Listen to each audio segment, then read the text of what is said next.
नमस्कार दोस्तों, स्वागत है आप सभी का आपके आरोही यूट्यूब चैनल पर। आप देख रहे हैं समीक्षा अधिकारी, सहायक समीक्षा अधिकारी मुख्य परीक्षा 2016 के लिए पत्राचार।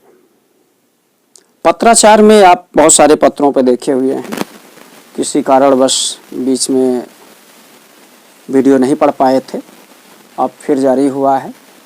आज का टॉपिक है अनुस्मारक का प्रारूप। इसके पहले आपने अनुस्मारक का अर्थ व विशेषताएं देख चुके हैं।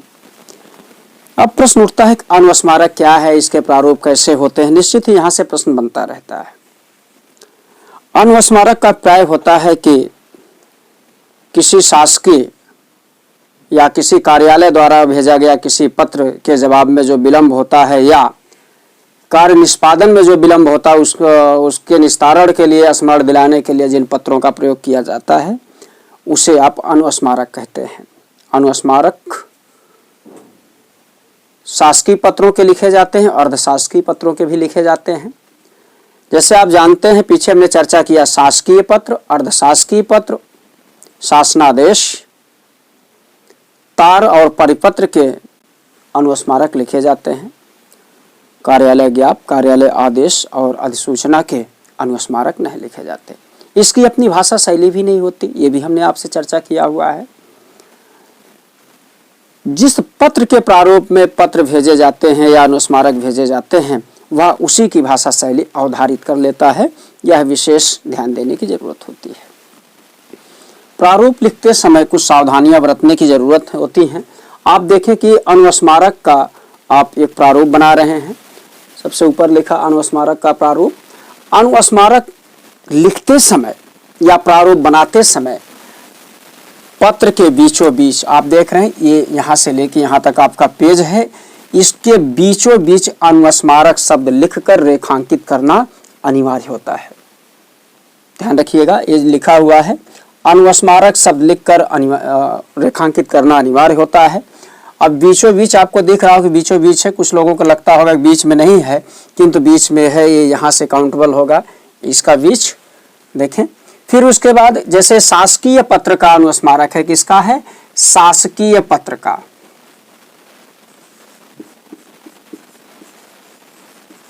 शासकीय पत्र का अनुस्मारक है ये। तो शासकीय पत्र जिस स्वरूप में लिखा जाता है उसी स्वरूप में ये अक्षरशः लिखा जाएगा। थोड़े सी परिवर्तन करने की शब्दावली में जरूरत होती है। सबसे पहले बीचों बीच शीर्ष पर अनुस्मारक लिख के रेखांकित करेंगे। फिर दाहिने तरफ शीर्ष पर आप लिखेंगे अनुस्मारक संख्या, जो भी संख्या होगी उसको लिखेंगे। फिर उसी की तरह जैसे शासकीय पत्र की तरह प्रेषक, फिर उसके नीचे नाम, पद नाम, शासकीय पता, इस प्रकार से लिखते हैं। ठीक इसी के नीचे सेवा में शब्द लिखकर पद और शासकीय पता लिखा जाता है। कामा और विराम चिन्हों का विशेष ध्यान देंगे। जिस प्रकार से शासकीय पत्रों में इसका प्रयोग किया जाता है, यहाँ भी होगा। फिर इसके बाद देखते हैं अनुभाग लिखा जाता। अनुभाग कहाँ लिखा जाता? जैसे हमने पहले भी बताया है, ऐसे एक लाइन खींची जाती है जिसे आप क्या कहते हैं? बायां पार्श्व।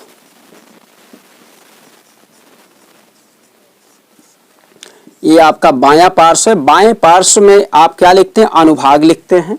ध्यान रखिएगा। और डॉट डॉट करके फिर इसके यहाँ फुल स्टॉप होता। अनुभाग के सीधे दाहिनी तरफ और अनुस्मारक संख्या जहाँ लिखी होती है उसके नीचे दिनांक व स्थान लिखा जाता है। ये भी ध्यान देने की जरूरत है, दिनांक व स्थान। फिर आप लिखते हैं प्रेषक सेवा में के सीधे में नीचे, ठीक है, विषय लिखते हैं। विषय सूक्ष्म एवं संक्षिप्त होना चाहिए, या जो संदर्भ हो विषय का उसको आप देखें। और डॉट डॉट करने के बाद या विषय लिखने के बाद आप एक छोटी सी लाइन बीच में खींच देते हैं या एक रेखा खींच देते हैं। फिर महोदय, ठीक है, महोदय शब्द लिखकर कामा लगाते हैं। फिर इसके बाद लिखना है, इसकी अपनी एक खास शब्दावली होती है, उसका हम प्रयोग करते हैं। उपयुक्त विषय के संदर्भ में आपसे आग्रह है कि, उपयुक्त विषय का प्राय जिस विषय में पूर्व में पत्र भेजा गया रहा हो, जो पहले पत्र भेजा गया था उसी विषय में आपको यहाँ अवगत कराना है। उपयुक्त विषय के संदर्भ में आपसे आग्रह है कि कृपया अपने पूर्व पत्र संख्या व दिनांक का अवलोकन करें। जो पत्र पूर्व में भेजे हुए थे उसकी पत्र संख्या लिखना, यहाँ मुख्य बिंदु पर जो मुख्य भाग लिखते हैं वहाँ उस पत्र संख्या लिखना अनिवार्य होता है और उस दिनांक का भी ध्यान दिलाना अनिवार्य होता है यदि उस पत्र में दिया गया हो तो। ठीक है, संदर्भ ग्रहण करें जिसमें आपसे बहुत सारी बातें कहें, किसी भी टॉपिक पर चयन करके सूची भेजने हेतु निर्देशित किया गया था। किसी टॉपिक पर, किसी विषय पर, किसी पद पर किसी का चयन करने के संबंध में बातें की गई थी। ठीक है, फिर और देखें, फिर ये पहला पैराग्राफ है। पहले पैराग्राफ में जैसे आप जानते हैं शासकीय या किसी भी पत्र में यहाँ नंबर नहीं डाला जाता। यदि पत्र का प्रारूप बड़ा होता है, पत्र का स्वरूप बड़ा होता है, तो ऐसी स्थिति में पैराग्राफ, जब दूसरे पैराग्राफ की शुरुआत करते हैं तो यहाँ पैराग्राफ शुरू करने के पहले अंक लिख देते, अंक 2। आपने लिखा अंक 2, उसके बाद क्या लिख रहे हैं, उक्त संबंध में पुनः निर्देशित करना है। उक्त संबंध में जो पूर्व में शासकीय पत्र भेजे गए थे, ठीक है, उसी के संबंध में आपको पुनः निर्देशित करना है कि प्रक्रिया का शीघ्र निपटान करें। क्या करना है, उक्त संबंध में पुनः निर्देश करना है कि जो भी आगे बातें हों, जैसे भी अनुस्मारक बनाने की बात की जाए वहां विषय में दिया रहेगा, पत्र में दिया रहेगा, उसको आप पढ़ के देखने का प्रयास करेंगे, प्रश्न पत्र में आपके रहेगा उसको। ठीक है, फिर अपेक्षित सूचना तत्काल प्रभाव से समयांतर्गत उपलब्ध कराएं। चूंकि विलंब हो चुका है तभी आप स्मरण दिला रहे हैं, तो क्या कह रहे हैं कि जो सूचनाएं अपेक्षित हों, जो जानकारी XYZ अधिकारी जानना चाहता, प्रेषक जो जानकारी जानना चाहता है उसके संबंध में जो है वो सारी बातें पूरा करके आप समय के अंतर्गत उनको उपलब्ध कराएं। फिर उसके बाद क्या देखते हैं, दाहिनी तरफ नीचे भवदी शब्द लिखते हैं, फिर उसके नीचे हस्ताक्षर लिख के डॉट डॉट करते हैं, नाम लिखने के बाद ब्रैकेट में इसको बंद करते हैं और नीचे पद नाम लिख के फुल स्टॉप लगाया जाता है। ध्यान देने की जरूरत है थोड़ा यहाँ से। हमने कई पत्रों में देखा है, आप लोगों ने भी लिख के मुझे भेजा हुआ था और आपने समय के साथ उसका सुधार भी कर लिया। जिन प्रतियोगी के पास अब जा रहा है, जैसे जनरली है क्या, आप लोग क्या करते हैं, कई लोगों को हमने देखा है कि यहाँ हस्ताक्षर लिखने के बाद हस्ताक्षर को बीच में ब्रैकेट में करते हैं। यह गलत है, किसी का हस्ताक्षर ब्रैकेट में नहीं रहता, अपितु जिस अधिकारी का हस्ताक्षर यहाँ किया गया उसका नाम ब्रैकेट में रहता है। ध्यान दीजिएगा, यह आप लोग कई बार गलती किए हैं, दोबारा गलती ना हो इसलिए इन बिंदुओं पर हम चर्चा आपके साथ कर ले। एक बात और कहना चाहेंगे, ये जो भवदी शब्द लिखते हैं, जो ये अनुस्मारक लिखा गया, देखें इसी के सीध में नीचे लिखा जाना चाहिए। फिर इसके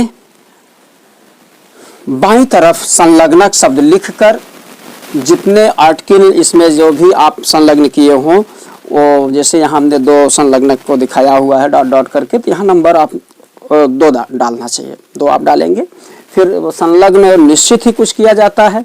संलग्नक में सबसे पहला संलग्नक तो ये होगा जो पूर्व में इन्होंने पत्र भेजा हुआ है उसका प्रारूप जरूर संलग्न किया जाता है। इससे अतिरिक्त भी कुछ अन्य चीजें होती हैं, बातें होती हैं जो आपको संलग्न करने की जरूरत होती है।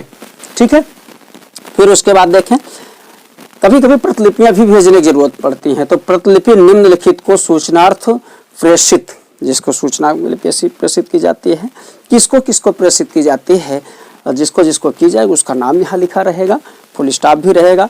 फिर देखा जाए ये प्रतिलिपियां, जो प्रतिलिपियां भेजी जा रही किसकी आज्ञा से भेजी जा रही हैं, ध्यान देने की जरूरत यह भी होती है। तो ऐसी स्थिति में ये मान लीजिए कि सचिव हैं तो अनुसचिव हो जाएंगे, सहायक सचिव हो जाएंगे। कभी कभी होता है कि यही अधिकारी यहाँ भी रहता है, तो इन सब चीज़ों पर सावधान रहने की ज़रूरत है। इस प्रकार से आपने अनुस्मारक का प्रारूप भी देखा दोस्तों। इसके बाद अभी आपके लिए रिपोर्ट बचा हुआ है और टिप्पण भी बचा हुआ है, साथ में टेबुलेशन भी। इन सब पर हम धीरे धीरे चर्चा करते हुए आगे बढ़ेंगे। जैसे आप जानते हैं कि मेरा स्वास्थ्य सही नहीं था, इसी के मद्देनज़र हम 20, 22, 25 दिन वीडियो आपके लिए नहीं डाल पाए थे, और अब पुनः जो समय है, समय निकाल के आपके लिए उपलब्ध रहेंगे। तब तक के लिए नमस्कार, धन्यवाद।